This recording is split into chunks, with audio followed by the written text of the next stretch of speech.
Hey, salut les amis, c'est Julien, gérant de la boutique eBugs, ebugz.ee. Vous avez l'habitude, la meilleure boutique de France, bien sûr, en tout ce qui concerne, pour tout ce qui concerne arthropodes et autres. Allez-y, c'est dans la description, ebugs.eu. En ce moment, petit jeu. Venez. Vous allez voir, c'est sympa, venez. Petit jeu 100% remboursé. Voilà.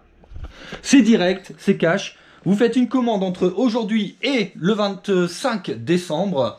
Il y a 3 commandes parmi toutes ces commandes-là qui vont être remboursées en intégralité, bien sûr avec des coupons, des chèques cadeaux, hein, donc des coupons d'achat pour le site.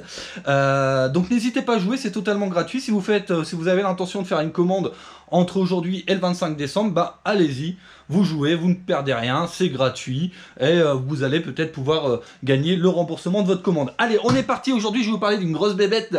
Et oui, les iules. Et une des plus grosses iules, c'est Archispirostreptus gigas, une iule d'Afrique qu'on retrouve au Congo, ouest africain un petit peu. Voilà, on retrouve cette iule dans... C'est pas une iule qui est forcément endémique, on la retrouve dans plusieurs pays d'Afrique. Mais en tout cas, voilà, c'est une iule que moi j'apprécie beaucoup parce que déjà elle est grosse, elle est vivace, elle est costaud et elle vit en surface la plupart du temps. Et puis voilà, pour l'observation, je trouve que c'est vraiment sympa. En plus, en promo sur le site à 13,50 €, donc allez-y, hein, voilà, 13,50 € au lieu de 19,90 €, donc ça vaut le coup. Et je vais vous expliquer dans un premier temps comment l'élever, bien sûr, mais je vais vous expliquer aussi également le matériel, comment avoir du matériel pas cher pour pouvoir l'élever. Et vous allez voir que finalement, ça coûte pas grand-chose. Allez, on y va. Pour ce faire, moi j'utilise ici un aquarium. Alors, avant que vous mettiez dans les commentaires, oui, mais c'est pas très beau, c'est pas très joli. Oui, je suis tout à fait d'accord avec vous, c'est pas très beau, c'est pas très joli. Mais vous savez que moi, quand je fais des vidéos, je les fais souvent avec du matos très peu cher. Pour vous montrer qu'on peut très bien élever des arthropodes avec du matos qui coûte quasiment rien. Là, on a un aquarium, c'est le genre d'aquarium que vous allez pouvoir trouver sur les brocantes, sur le Bon Coin, un peu partout, qui va vous coûter entre 5 et 10 €. Donc au final, voilà, ça va rien vous coûter quasiment. Le problème, mais bien évidemment, c'est que... Alors l'avantage d'abord, c'est qu'un aquarium, c'est assez confiné. Donc pour ces bêtes-là, c'est parfait puisque c'est des iules. Les iules, en fait, en majorité, hein, toutes les iules aiment bien les endroits plutôt confinés, plutôt humides. Donc ça, un aquarium, c'est bien. Par contre, évidemment, il va falloir quand même avoir des aérations. Bien sûr, il faut qu'ils respirent, les pauvres bêtes. Donc, on va customiser un petit peu. Donc, vous allez acheter un aquarium comme ça. Soit vous avez un couvercle, ou soit vous le fabriquez, mais toujours avec des aérations. Donc, vous voyez, c'est un vieil aquarium que j'ai dû acheter peut-être 2 ou 5 €. On fait quelques aérations. Vous en avez là, vous en avez ici. Voilà, vous en avez ici aussi, là. Voilà, donc ça, c'est suffisant. Il faut un peu d'aération quand même. Il faut bien qu'ils puissent respirer. Qu'est-ce qu'il va vous falloir ensuite ? Le plus important chez les iules, ça va être déjà l'humidité, donc un environnement toujours humide. On part sur, allez, 85 à 90% d'humidité. Et également le substrat. Substrat important, pourquoi? Parce qu'une iule, ça va manger des fruits, des légumes. C'est... détritivore, mais également elle va aimer manger un peu de bois mort, bois pourri, feuilles mortes. Donc il vous faut un substrat avec tout dedans. Donc là il y a tout. Voilà, vous avez du bois mort, du bois pourri, vous avez un peu de tout, des feuilles mortes. Donc vous avez tout ce qu'il faut. On va y aller. Donc vous prenez ce substrat, tac, et on va le disposer dans le terrarium. C'est parti. On y va. Donc combien de centimètres on va mettre?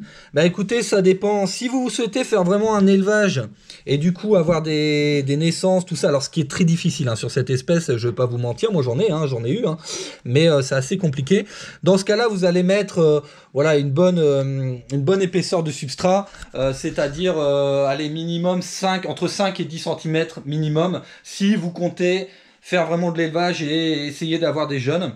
Là, si vous souhaitez juste avoir un terrarium pour les observer, vous mettez 1 à 2 cm, c'est largement assez. Ensuite, on va prendre de l'eau et puis on va tout simplement humidifier le substrat. On va pas trop humidifier, il faut pas que ce soit une pataugeoire non plus, mais voilà, il faut humidifier un petit peu. Au niveau d'écho, Bah, au niveau déco, on va partir sur du sec. Voilà. Pourquoi? Alors, vous pourriez très bien mettre des plantes. Le problème, c'est qu'il y a deux points négatifs. C'est le premier, c'est que l'huile va beaucoup bouger, tout ça, et elle risque de déterrer votre plante et enfin en faire de la charpie, donc ça sert strictement à rien. Et le deuxième inconvénient, c'est qu'il y a des plantes qui peuvent être toxiques pour eux. Donc, faut faire attention. Donc, moi, je mettrai pas de plantes. Je partirai tout simplement sur une déco assez simple, assez sèche. Donc, on va partir sur de l'écorce de liège qu'on va mettre des deux côtés comme ça. Une petite cachette, la fameuse cachette en noix de coco. Et puis après, pour agrémenter tout ça, on va partir sur un mélange, vous voyez, branches mortes, feuilles mortes.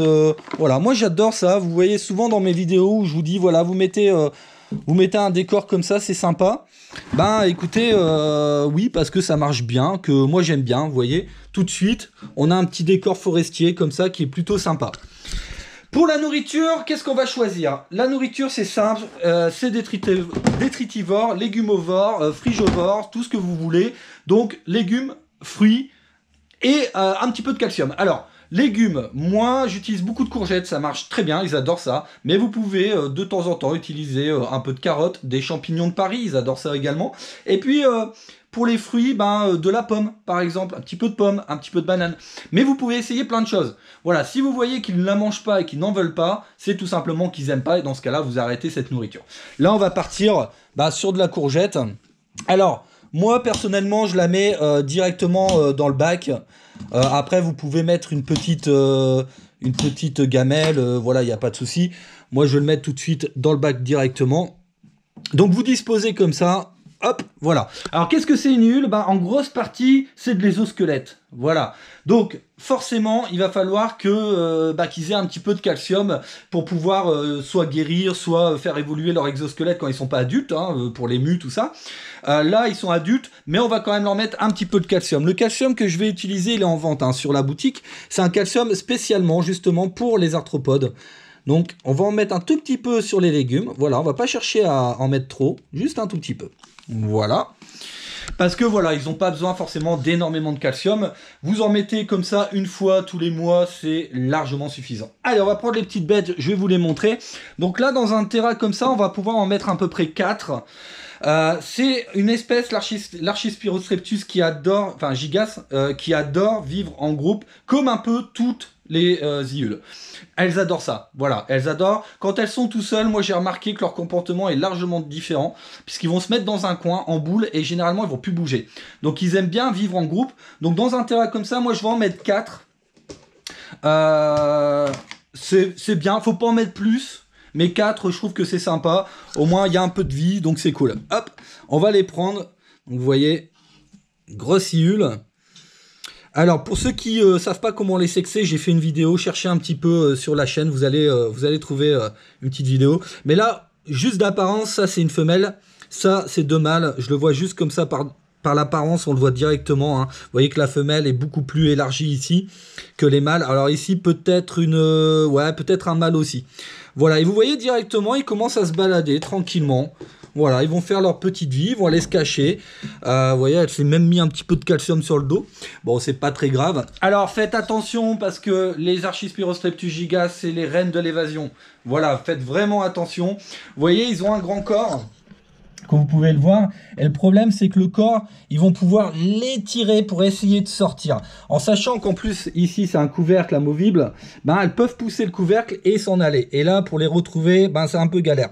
Donc du coup, ce que vous allez faire, vous fermez le couvercle et vous allez essayer de mettre un truc au-dessus. Un livre, un gros livre assez lourd ou quelque chose qu'elle ne pourra pas pousser. Voilà, regardez comme c'est mignon, c'est sympa franchement. Là, on a un beau terrain, voilà, elles se sentent bien, elles sont cool. Vous allez pouvoir pulvériser à peu près une fois par jour si vous le souhaitez. En tout cas, dès que vous voyez que ça commence à être un peu sec, vous pulvérisez. Vous pouvez mettre un hygromètre, un thermomètre pour vérifier. Pour la température ambiante, il n'y a pas de problème, vous pouvez les élever à température ambiante entre aller au plus bas 19 degrés et puis au plus haut, allez, on peut aller jusqu'à 26-27. Après, il ne faut pas que ce soit trop haut non plus. Et écoutez, ça se passe bien. Donc là, vous voyez, ils commencent à chercher un petit peu leurs repères. Voilà. Il y a les mâles qui sont un petit peu frileux, là, ils restent un petit peu dans leur coin. Voilà, moi, c'est une espèce que j'apprécie vraiment beaucoup parce que encore une fois, pour résumer, c'est une espèce qui est costaud, c'est une espèce qui est grande, qui est impressionnante, qui vit en surface, donc vous allez pouvoir les observer quasiment tout le temps, qui mange bien aussi, donc ça c'est cool parce que vous pouvez les observer en train de manger, tout ça.